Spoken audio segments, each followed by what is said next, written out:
Alhamdulillahil malikil haqqil mubin alladhi habana bil iman wal yakin.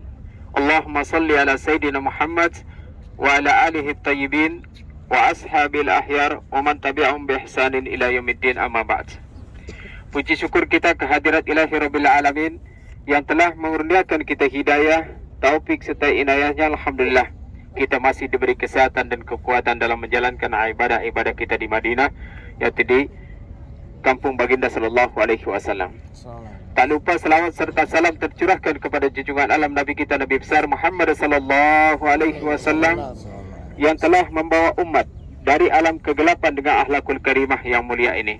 Tetamu Allah, tetamu Rasulullah sallallahu alaihi wasallam, jemaah hari yang dimuliakan Allah Subhanahu wa taala. Alhamdulillah, sekarang ini kita dapat berdiri di mana Rasulullah sallallahu alaihi wasallam pernah luka dan mengeluarkan darah yang banyak di tempat ini. Perang Uhud berlaku pada tahun ketiga Hijriah. Rasulullah sallallahu alaihi wasallam sebelum berlakunya peperangan telah mendapatkan kabar dan berita dari salah seorang sahabat di Mekah. Telah berangkat orang-orang Mekah menuju Madinah seramai 3.000 orang, lengkap dengan pakaian perang, kata baginda sallallahu alaihi wasallam. Rasulullah sallallahu alaihi wasallam mengumpulkan orang-orang Madinah, mengumpulkan orang-orang Islam di Madinah, dan juga menginginkan perang di Madinah. Apa kata beliau sallallahu alaihi wasallam? Sahabat-sahabatku, saudara-saudaraku, kita akan kedatangan tamu dari Makkah. Mereka telah berangkat menuju Madinah seramai 3.000 orang, lengkap dengan pakaian perang. Tentu dan pasti mereka ingin membalas atas meninggalnya keluarga mereka dalam peperangan sebelum ini, kata baginda sallallahu alaihi wasallam, yaitu di negeri Badar. Perang Badar berlaku pada tahun kedua Hijriah, pada bulan Ramadan, 17 hari bulan, hari Jumat. Disitulah kemenangan Islam. Dalam perang Badar, 3 pasukan yang berperang. Yang pertama adalah pasukan Islam yang dipimpin oleh baginda sallallahu alaihi wasallam. Kemudian yang kedua adalah bantuan daripada Allah Subhanahu wa taala, tentara-tentara malaikat, juyusun lan tarawnaha, tentara yang tak dapat kita lihat, dan musuh dari Mekah yang diketuai oleh Abu Jahal, Abu Sufyan, Khalid bin Walid, dan yang lainnya. Ada beberapa di antara mereka yang selalu menyakiti baginda sallallahu alaihi wasallam ketika di Mekah, termasuk di antara mereka Abu Jahal. Lebih kurang 5 atau 6 orang yang selalu menyakiti baginda sallallahu alaihi wasallam ketika di Mekah. Pada ketika itu Rasulullah sallallahu alaihi wasallam tengah solat, tengah sujud di depan Ka'bah. Di antara mereka berkata, siapa yang dapat mencari isi perut onta, bawa datang ke sini. Kemudian di antara mereka berkata, saya akan dapatkan. Setelah mereka dapat, Rasulullah tengah sujud diletakkan di belakang baginda sallallahu alaihi wasallam, penuh dengan kotoran onta ketika sujud di depan Ka'bah. Maka salah seorang sahabat berkata, memberitahukan kepada Fatimah Zahra, wahai Fatimah, ada salah seorang yang meletakkan kotoran-kotoran onta di belakang Rasulullah. Maka Fatimah datang dengan membawa air sambil menangis dari rumahnya, pergi ke depan Ka'bah. Ternyata Rasulullah sallallahu alaihi wasallam tengah sujud di depan Ka'bah. Maka dengan sabar Fatimah membersihkan kotoran-kotoran unta itu di belakang baginda sallallahu alaihi wasallam sambil menangis. Kemudian setelah bersih kotoran unta itu di belakang baginda sallallahu alaihi wasallam, beliau bangkit dari sujud dan berdiri di depan Ka'bah, di depan pintu Ka'bah. Rasulullah sallallahu alaihi wasallam mengangkat tangan dan minta kepada Allah Subhanahu wa taala, yaitu agar dibinasakan orang-orang ini, termasuk di antara mereka Abu Jahal. Dibaca satu persatu nama mereka, kemudian didengar oleh mereka. Apa kata mereka semua, termasuk di antara mereka Abu Jahal? Kalau seandainya Muhammad telah minta kepada Tuhannya, pasti akan dikabulkan, kata mereka. Allah Subhanahu wa taala kabulkan doa baginda sallallahu alaihi wasallam ketika berlakunya perang Badar. Yang meninggal dalam perang Badar banyak sekali keluarga dari Abu Sufyan dan juga Hindun. Dan juga yang termasuk meninggal mereka di perang Badar adalah Abu Jahal. Setelah beberapa hari mereka meninggal. Dan pada ketika itu Rasulullah sallallahu alaihi wasallam dan para tentara Islam lebih kurang 2-3 hari masih ada di negeri Badar. Beliau berdiri di atas pekuburan mereka. Apa kata baginda sallallahu alaihi wasallam? Inilah kebenaran terhadap Allah Subhanahu wa taala kepada kalian. Kemudian didengar oleh Abu Bakar, ya Rasulullah, apakah mereka mendengar apa yang kau ucapkan? Kemudian Rasulullah berkata, mereka lebih peka daripada kita yang masih hidup ini. Cuma hanya tak dapat menjawab, kata baginda sallallahu alaihi wasallam. Ini adalah satu dalil bahawa orang yang meninggal dunia mengetahui siapa yang datang menziarahinya siapa yang datang ke kuburannya. Dan juga insya Allah kita akan memberi salam kepada mereka syuhada Uhud. Dijelaskan di dalam hadis, wa ma min rajulin yamurru bi qabri rajulin aw bi qabri akhi wa kana ya'rifu fid dunya fa yusallimu illa raddallahu lahu ruhahu hatta yaruddu alaihi salam. Apabila kita pergi ziarah ke salah satu pemakaman atau pekuburan dan kita mengetahui siapa yang dimakamkan, yang kita beri salam, Allah Subhanahu wa taala akan mengembalikan ruhnya sehingga dia dapat menjawab salam kita. Begitupun juga baginda sallallahu alaihi wasallam. Rasulullah sallallahu alaihi wasallam mengumpulkan orang-orang Islam di Madinah pada ketika itu. Saudara-saudaraku, sahabat-sahabatku, kita akan lawan mereka di Madinah. Kita akan hadang mereka di Madinah. Bagi kaum muslimat dan yang lain, cari batu yang banyak. Kita letakkan di atas rumah kita. Jika mereka lalu dari bawah rumah, kita lempar mereka dengan batu dari atas rumah kita, kata baginda sallallahu alaihi wasallam. Akan tetapi pemuda-pemuda Islam pada ketika itu berkata, "Ya Rasulullah, sebelum datangnya Islam di Madinah, kami belum pernah perang dalam kota Madinah. Belum pernah melawan musuh di dalam Madinah. Kami selalu keluar, takut terpengaruh orang tua kita, takut terpengaruh budak-budak kita, takut terpengaruh wanita-wanita kita. Alangkah banyak kalau seandainya kita keluar, ya Rasulullah," kata pemuda-pemuda Islam pada ketika itu. Maka masuklah baginda sallallahu alaihi wasallam dalam bilik diam. Lama sekali baginda sallallahu alaihi wasallam dalam bilik pada ketika itu, dan telah kumpul semua para sahabat, yaitu di rumah Rasulullah sallallahu alaihi wasallam. Ketika beliau di dalam rumah, terdengar beberapa kalimat dari para sahabat. Mungkin Rasulullah marah karena kita tidak mengikuti arahannya untuk perang dalam kota Madinah, atau mungkin Rasulullah tengah berdoa atas kemenangan kita dalam peperangan ini nanti, atau mungkin Rasulullah tengah memakai pakaiannya. Inilah kalimat yang didengar oleh baginda sallallahu alaihi wasallam dari dalam bilik. Setelah lama keluarlah beliau sallallahu alaihi wasallam lengkap dengan pakaian perang. Apa kata para sahabat? "Wahai Rasulullah, lepaskan pakaianmu. Perintahkan kepada kami, kami akan melawan mereka. Kami akan membunuh mereka sebagaimana berlaku peperangan dalam 1 tahun yang dulu, yang lepas di negeri Badar," kata para sahabat. Apa jawaban baginda sallallahu alaihi wasallam? "Kita akan keluar, saudaraku. Dan pantang bagi seorang nabi apabila telah memakai pakaian perangnya tidak akan dilepaskan kecuali setelah mengalahkan musuh-musuhnya," kata baginda sallallahu alaihi wasallam. Pada hari itu adalah hari Jumat. Lepas salat asar, kemudian berangkatlah tentara Islam dari Madinah, dari Masjid Nabawi ke tempat ini. Seramai 1000 orang.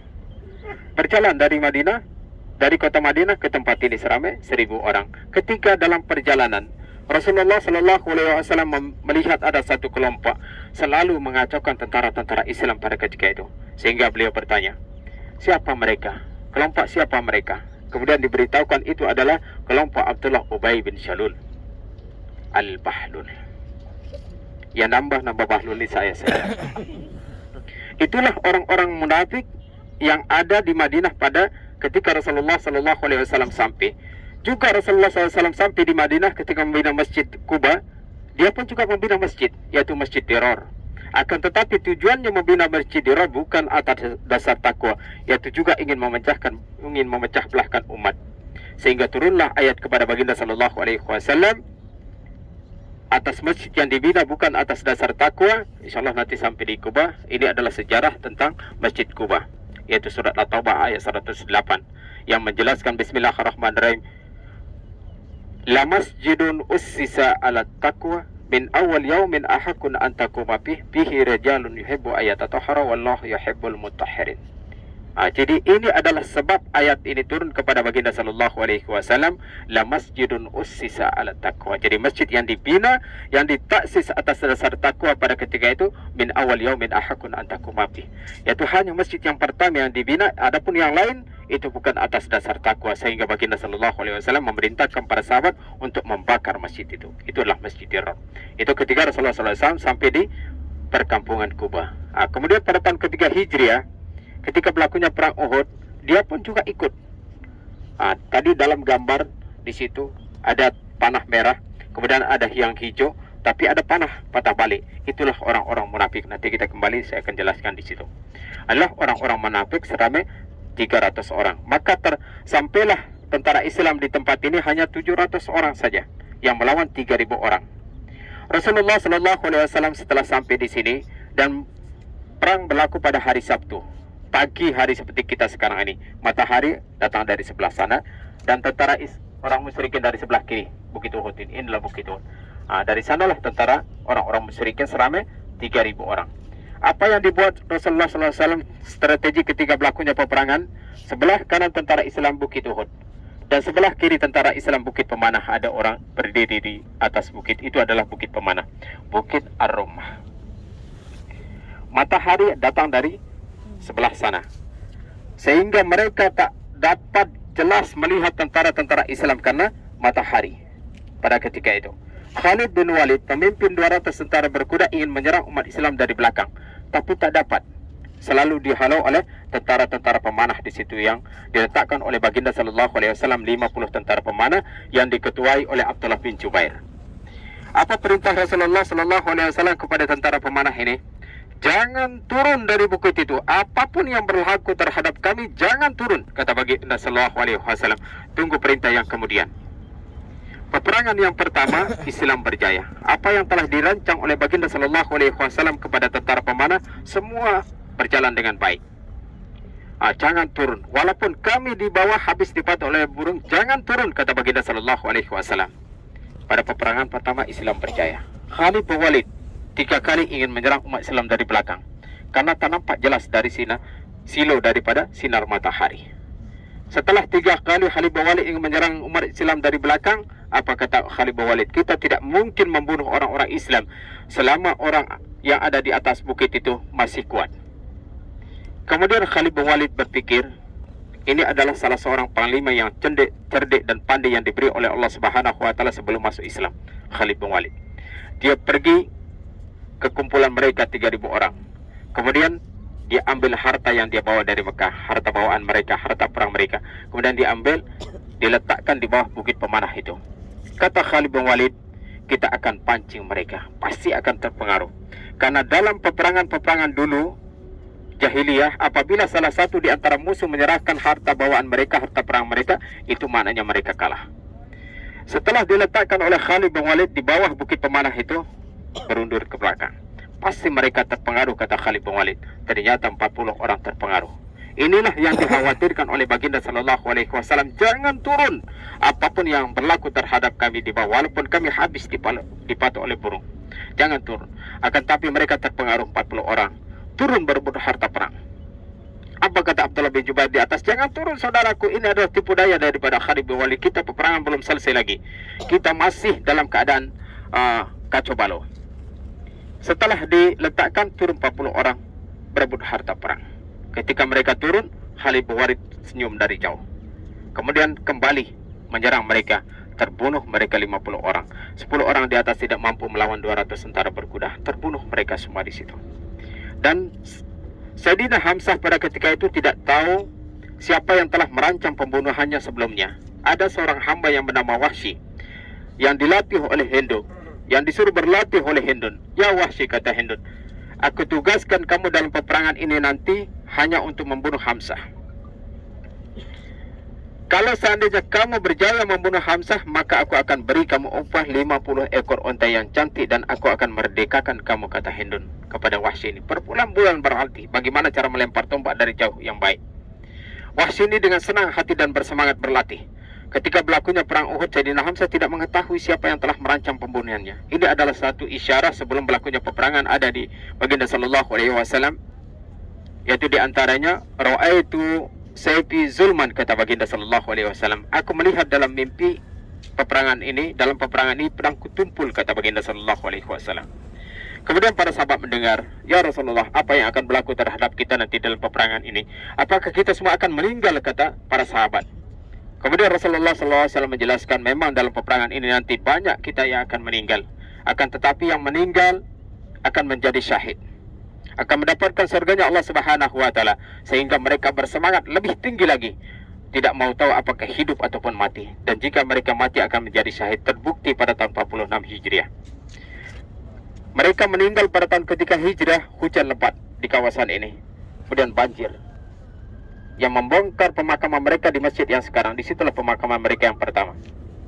Pada pagi hari, semua jasad syuhada ini nampak di atas, semua terbongkar semua. 70 syuhada ini masih utuh jasad mereka. Bahkan pada ketika itu dikabarkan masih ada di antara mereka mengalir darah. Sebagaimana dijelaskan Allah Subhanahu wa taala dalam Al-Qur'an surat Ali Imran bahwa orang yang mati syahid itu tidak mati, akan tapi masih hidup di sisi Tuhannya dan masih mendapatkan rezeki daripada Allah Subhanahu wa taala. Cuma kita hanya berbeza alam saja. Dijelaskan bismillahirrahmanirrahim, wala tahsabanna allazina qutilu fi sabilillahi amwatan bal ahya'u inda rabbihim yurzaqun. Jadi janganlah kita menganggap dan mengira bahwa orang yang mati syahid itu adalah amwatan, mati, bal ahya'u inda rabbihim, akan tetapi mereka ini masih hidup di sisi Tuhannya dan masih mendapatkan rezeki daripada Allah Subhanahu wa taala. Cuma kita hanya berbeda beza alam. Kemudian setelah berlakunya banjir dipindahkan ke tempat pemakaman yang sekarang ini. Inilah pemakaman yang kedua setelah berlakunya banjir pada tahun 46 Hijriah. 43 tahun setelah mereka meninggal. Ketika mereka dipindahkan, ada di antara sahabat ingin memindahkan, ingin membawa syuhada ini ke pekuburan Baqi. Akan tetapi apa yang berlaku? Ketika diangkat jasad syuhada Uhud ini, semua bukit Uhud ini bergegar. Yaitu tidak memberikan, seakan-akan berkata, kemana syuhada ini dibawa nih, saya akan ikut. Inilah yang dijelaskan sebelum meninggalnya baginda sallallahu alaihi wasallam, haza jabalun min jibalil jannah yuhibbuna wa nuhibbuhu. Ini adalah salah satu bukit yang ada dalam surganya Allah Subhanahu wa taala. Dia mencintai kita dan kita pun juga mencintainya.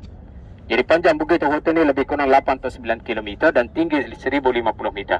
Ini adalah bukit yang diumpamakan apabila kita dapat menyelesaikan pemakaman di antara keluarga kita, saudara kita, mulai dari memandikan, mengapankan, memakamkan dan semuanya, akan mendapatkan 2 qirat.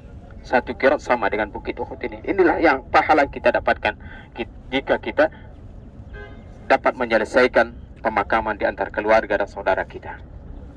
Tetamu Allah, tetamu Rasulullah sallallahu alaihi wasallam, jemaah hari yang dirahmati Allah Subhanahu wa taala. Ketika Sayyidina Hamzah telah terbunuh oleh salah seorang hamba bernama Wahsy, pada ketika itu Sayyidina Hamzah ada di belakang batu besar, berhadapan dengan Wahsy lebih kurang 5 atau 6 meter. Setelah nampak Sayyidina Hamzah, kemudian dilemparkan tombaknya kena ke perut Sayyidina Hamzah, tembus ke belakang. Maka jatuhlah Sayyidina Hamzah pada ketika itu. Kemudian diberitahukan kepada tuannya Hindun, ya Hindun, aku telah berjaya membunuh Hamzah. Maka dengan senyum Hindun berlari melihat Sayyidina Hamzah telah tak bernyawa. Kemudian dibelah perut Sayyidina Hamzah, ditarik jantung Sayyidina Hamzah, dan bahkan ada yang mengatakan ini dimakan jantung Sayyidina Hamzah. Karena dia sangat marah kepada Sayyidina Hamzah dalam peperangan Badar. Dalam perang Badar banyak sekali yang meninggal keluarga dari Hindun yang dibunuh oleh Sayyidina Hamzah. Hamzah adalah salah seorang daripada kerabat karib baginda sallallahu alaihi wasallam yang disegani oleh orang-orang musyrikin. Dan jika ikut dalam peperangan, dia selalu membawa 2 pedang. Di tangannya 2 pedang. Kemudian ketika ada musuh di hadapannya, selalu mereka meninggal. Sebab itulah Allah Subhanahu wa taala beri gelaran kepada Sayyidina Hamzah dalam peperangan ini, asadallah wa asada rasuli, singanya Allah dan singanya Rasulullah sallallahu alaihi wasallam. Ada juga salah seorang pemuda Islam yang bernama Mus'ab ibn Umair yang makamnya bersama Sayyidina Hamzah di depan di situ nanti. Ada Mus'ab ibn Umair, putra daripada orang kaya raya di Makkah, ikut bersama baginda sallallahu alaihi wasallam hijrah ke Madinah. Ketika ingin minta izin mengambil pakaian, sebagian pakaiannya ke dalam rumahnya, orang tuanya di depan menunggu, jangan masuk ke rumah saya lagi, karena sekarang kamu ikut bersama Nabi Muhammad, tinggalkan aku. Dialah yang diperintahkan oleh baginda sallallahu alaihi wasallam ketika berlakunya peperangan yang memegang bendera Islam, memberi semangat kepada tentara Islam. Ketika berlakunya peperangan, Allahu Akbar, 2 tangannya ini terputus. Kemudian dia tak patah semangat, ingin mengangkat dengan mulutnya, tapi kena dengan lemparan tombak, terbunuhlah dia. Itulah Mus'ab ibn Umair yang ketika dimakamkan oleh baginda sallallahu alaihi wasallam dalam peperangan ini, tak dapat menutupi semua jasadnya dengan pakaian yang dipakai, yang sebagian kakinya ditutup dengan dedaunan. Rasulullah sallallahu alaihi wasallam dalam peperangan Uhud ini juga sangat menyedihkan sekali. Kepala baginda sallallahu alaihi wasallam yang dipukul oleh orang musyrikin bidarbatan syadidah, dengan pukulan yang sangat keras sekali, sehingga keluarlah darah dari kepala baginda sallallahu alaihi wasallam. Kemudian pipi sebelah kanan Rasulullah sallallahu alaihi wasallam kena dengan pedang yang begitu keras juga, bidarbatan syadidah, yang menyebabkan paku besi helm baginda sallallahu alaihi wasallam masuk ke dalam gigi beliau sebelah kanan. Ada salah seorang sahabat pada ketika itu, dan Abu Bakar ingin berusaha mencabut besi itu, akan tapi sahabat berkata, biarkan saya Abu Bakar, ingin cabut paku itu yang masuk dalam gigi Rasulullah sallallahu alaihi wasallam. Ketika berusaha dengan pelan sekali, karena Rasulullah merasakan sakit sekali. Dengan berpelan dan perlahan-lahan cabut paku itu. Ketika dicabut paku yang pertama, patah gigi sahabat satu. Abu Bakar ingin berusaha lagi mencabut paku yang ada di dalam gigi baginda sallallahu alaihi wasallam. Apa kata sahabat? Ya Abu Bakar, biarkan saya untuk melengkapi mencabut paku itu. Kemudian setelah dicabut yang kedua, patah gigi sahabat yang kedua lagi. Cerit keluar darah baginda sallallahu alaihi wasallam dengan keras ketika tercabut besi itu ke muka sahabat. Akan tetapi semua darah baginda sallallahu alaihi wasallam diminum oleh sahabat pada ketika itu, ingin mencari barakah. Dan ada salah seorang saudara daripada Sa'ad bin Abu Waqqas, adik-beradik dari Abu Waqqas, Jarrah bin Abu Waqqas, ingin memanah baginda sallallahu alaihi wasallam dari dekat, sangat dekat sekali. Di depan muka baginda sallallahu alaihi wasallam dipanah sehingga patah gigi baginda sallallahu alaihi wasallam dua. Pada ketika itu Rasulullah diam. Banyak sekali darah keluar dari tubuh baginda sallallahu alaihi wasallam dalam peperangan ini. Bukannya beliau sallallahu alaihi wasallam tak mau minta dan mohon kepada Allah Subhanahu wa taala agar diberi kekuatan, akan tetapi dalam peperangan ini adalah pembuktian keimanan umat Islam pada ketika itu. Banyak sekali darah yang keluar dari tubuh baginda sallallahu alaihi wasallam ketika berlakunya peperangan. Bahkan juga berlaku fitnah pada ketika itu. Ketika berlakunya peperangan, Rasulullah sallallahu alaihi wasallam banyak sekali darah keluar dari tubuhnya yang menyebabkan beliau terjatuh di salah satu longkang yang di sebelah kiri bukit pemanah ada longkang. Terjatuh beliau sallallahu alaihi wasallam di situ dan pingsan. Ada di antara mereka berkata, orang-orang musyrikin ini, Muhammad telah terbunuh. Ada di antara mereka berkata, aku telah membunuh Muhammad. Tapi Rasulullah sallallahu alaihi wasallam masih hidup. Kemudian ada di antara para sahabat membentengi baginda sallallahu alaihi wasallam, termasuk di antara mereka Sa'ad bin Abi Waqqas pada ketika itu. Ada di antara mereka terbunuh di hadapan baginda sallallahu alaihi wasallam. Apa kata beliau? Jannah alaikum ya ashabi, jannah alaikum ya ikhwani. Inilah yang berlaku dalam peperangan Uhud.